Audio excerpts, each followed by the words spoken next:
By 1943, Europe's battlefields were a theater of chaos. Steel beasts roared across burning plains, smoke curled through shattered villages, and survival depended not on bravery alone, but on innovation.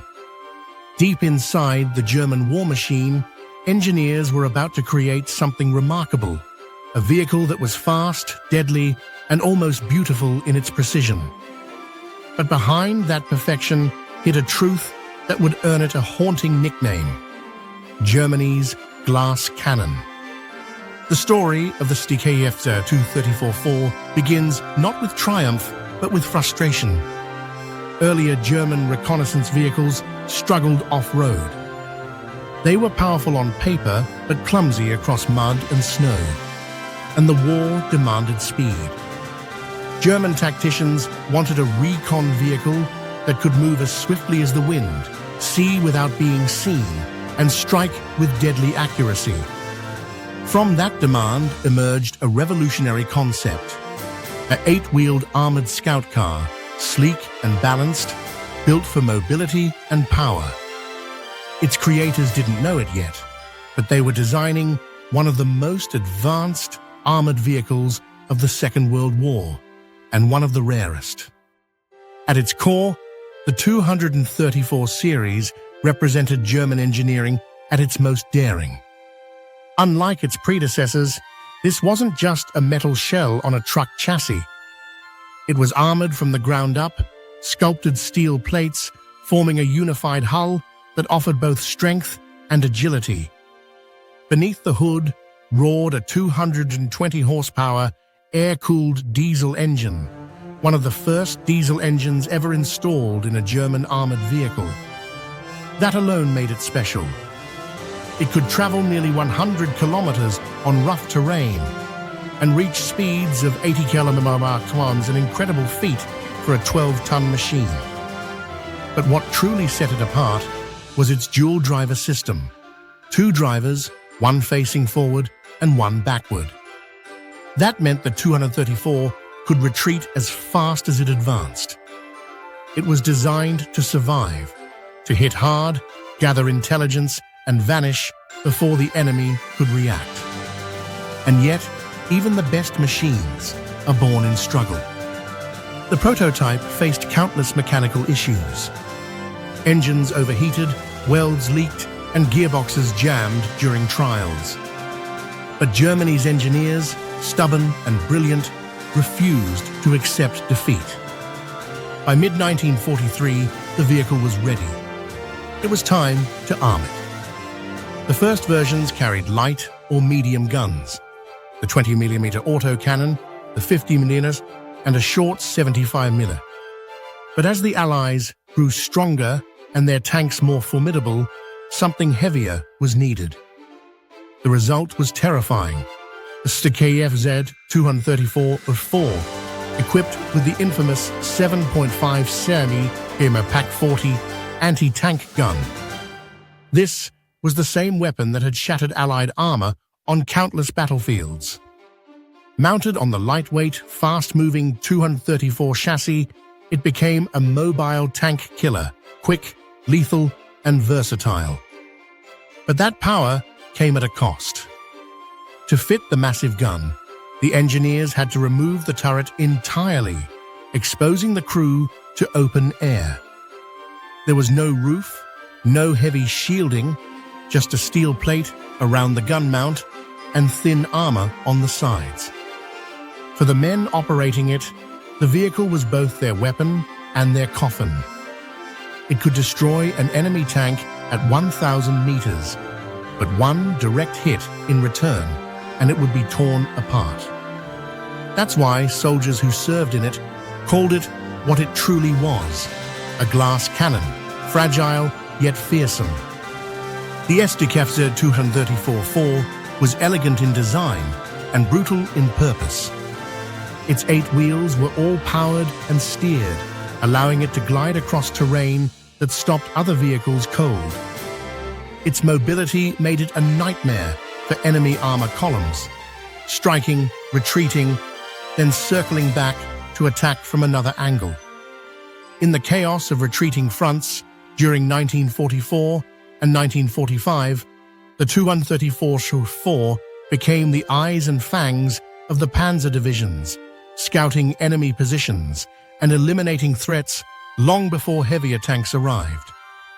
Inside the vehicle, life was pure tension. The four-man crew, a driver, reverse driver, gunner, and loader, lived in constant exposure. Every shell they fired echoed through their bones.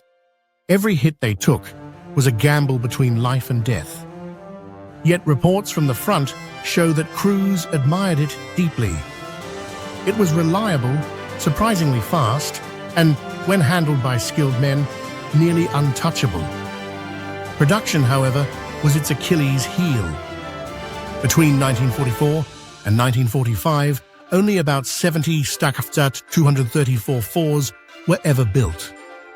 That scarcity made it a rare sight even among German forces, more legend than standard issue.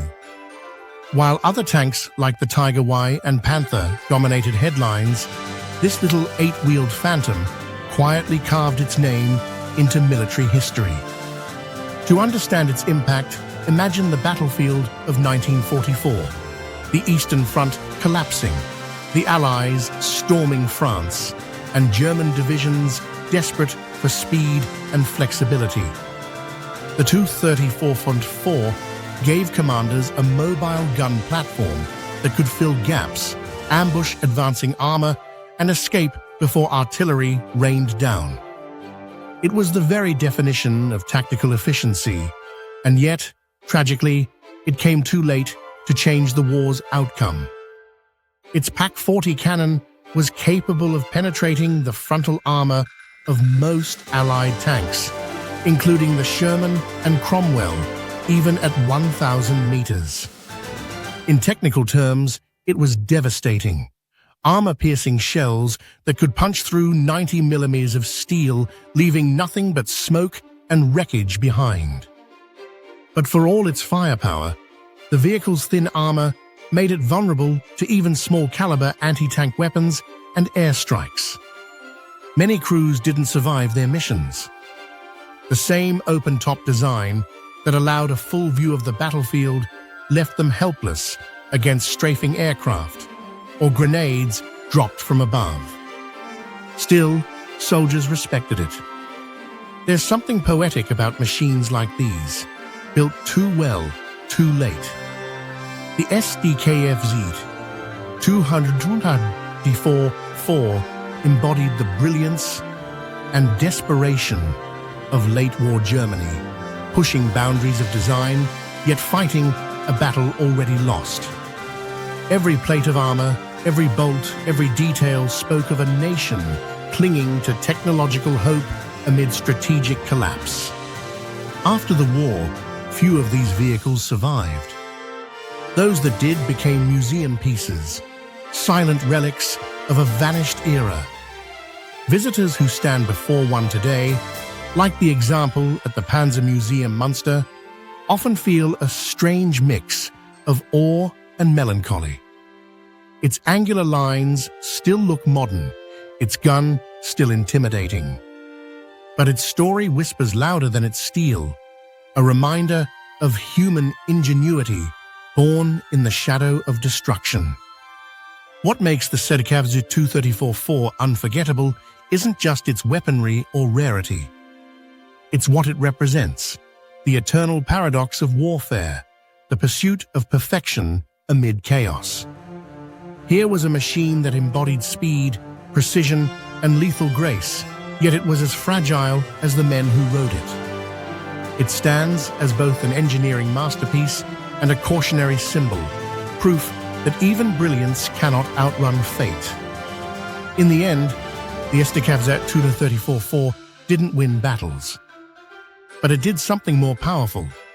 It captured a moment in history when innovation met desperation and beauty met brutality. And perhaps that's why, decades later, historians and enthusiasts still call it one of the most fascinating armored vehicles ever built. When you see it up close, you can almost hear the echoes The roar of the diesel engine, the sharp recoil of the Pak-40, the shouted commands of a crew fighting to survive. It's a ghost of steel and courage, preserved not just in museums, but in memory. Germany's glass cannon, swift, elegant, and doomed, remains a monument to the paradox of power. It reminds us that in war, even the strongest armor can shatter, and sometimes what endures is not the weapon, but the story it leaves behind.